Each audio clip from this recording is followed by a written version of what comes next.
7 computers plus national database. It works very fast.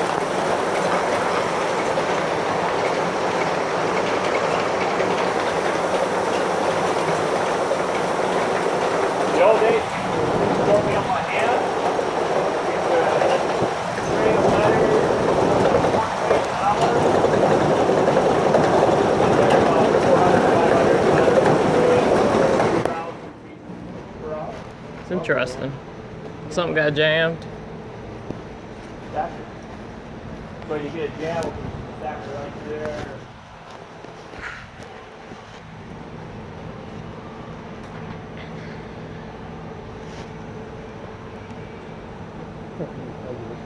The light's flashing, so it's a soft jam.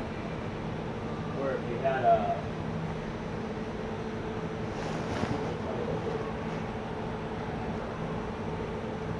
so I can should be able to touch it. If it's solid, that means the light barrier is blocked completely. We just put new belts on the reader, so it kind of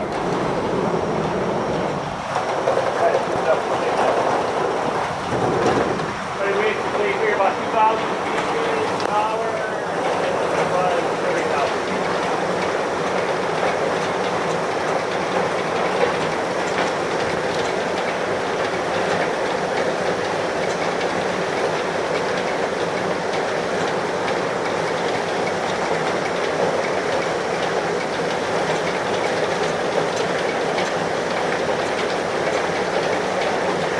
Putting a barcode on it, it means that another camera.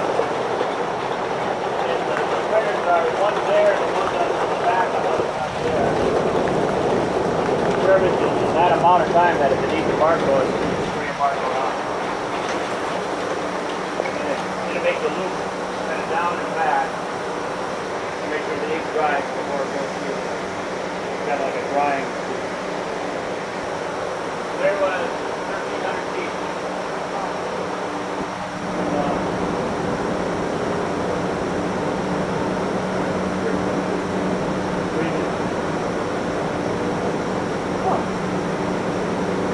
Any questions? Feeding is very important, if you're running the machine, to make sure if you don't have kind of the adage, garbage in, garbage out, or I call it shoveling coal. I mean, you got some people when they first start, they just think, well, I got to keep the feeder fit. Fill the, you got to keep it to this line. It's more important that the letters are lined up properly, so you don't get double feed, and it'll run faster if they're all jogged properly and they're all lined up. These test decks, they're all the same size, thickness, whatever. So it's not a real gauge of how real mail goes through. Because you got real mail, you've got little postcards, you've got, you've seen some of the larger pieces that come through now. Duluth Trading Post. We do not run that catalog, that little pamphlet. I mean, it's supposed to be machinable, but it doesn't go through the machine. We have a tough time with the casino mailing sometimes. You can get a whole tray of them. What you have to do is you break them up into smaller bits between other things. Better. You can't just run that whole, I'll say, cincture or piece all at the same time. Now, back in the day when you have all these nonprofit churches and groups, that would take a single sheet of paper, fold it in thirds, and tape it or staple it, put a stamp on it. That's non-machinable mail now. You can't use. It has to be tabbed. It has to be tabbed in a proper manner. Maybe you kind of see it. Tabbing here involves 2 tabs up here and 1 tab, I think, at the leading edge. That would be right where it ripped here. But back then, I mean, that's all we saw was staples. And they finally changed the rules where if it's not machinable, they have to, there's a surcharge. And they gotta pay more. And What it keeps, about the ones with the bubble wrap? that's a package. You You know. know, the package. Yep, it doesn't go in our machine.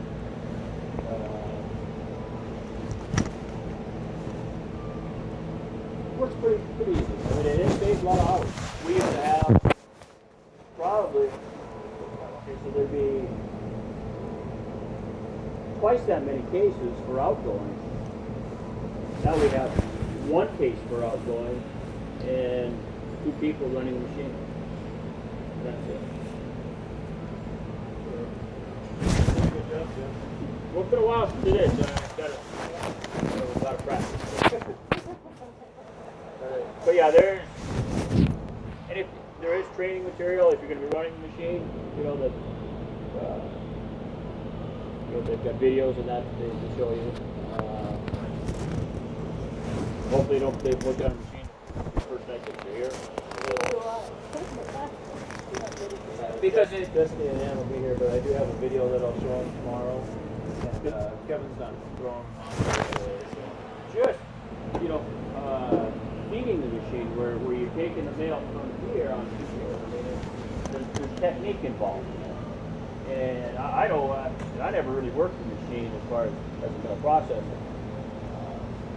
You get this tennis elbow thing if you're trying to, you know, take too much mail. And some of the trays have heavier mail. I mean, if you got that slick cardstock stuff, it's heavier. You can't really get it all onto the job. First pass is not as, you know, too big of a issue. Second pass, you know, everything that came out of that tray, you know, has to be run before you go on to the next tray.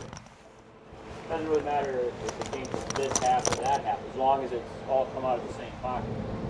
Because you'll have times where you'll have a pocket that'll have more than one tray, and that's where you'll be stacked up on top, and you have to make sure that you run those 2 trays before you move on to. You have 2 tray number 2s, and then you got to go to tray 3 or something like that. It usually happens after a holiday, and it's since they've slowed down the mail, we don't see it as much. I mean, since January, there's no overnight delivery standards, so now they can. Do we have any mail out here? No, we don't. They call it recycled mail.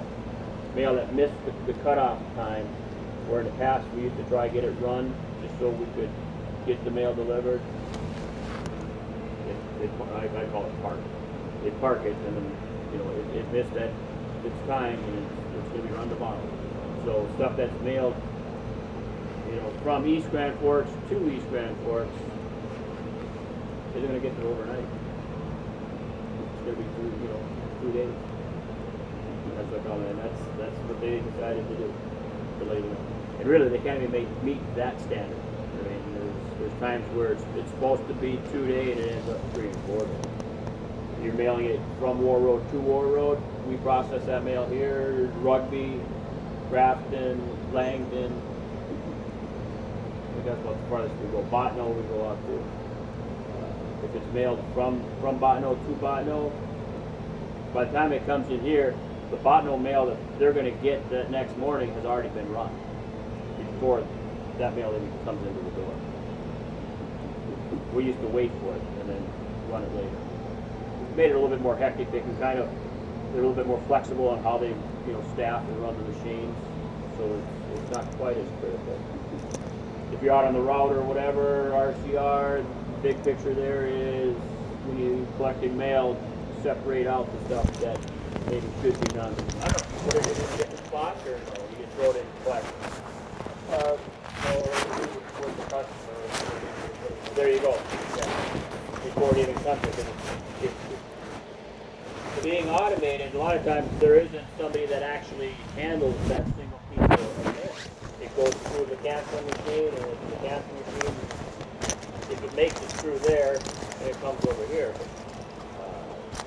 If it's non-machinable, it goes through the canceling machine. Good chance. I mean, we find a lot of this stuff over at the canceling machine also, where if you can get it out of the mail stream, that it's non-machinable, and instead of trying to find out where it came from and try to get it back to them, you know, and then tell them, well, here's your half the letter and 2 of the 3 keys that were in there.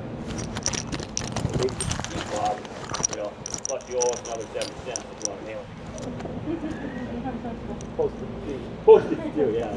No, it's returned for additional postage. They don't send it on postage, do you? Any questions? Good luck. Thanks, Jim. Yeah. See you later.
Really never a set end. It's just once we're all done with everything we're doing.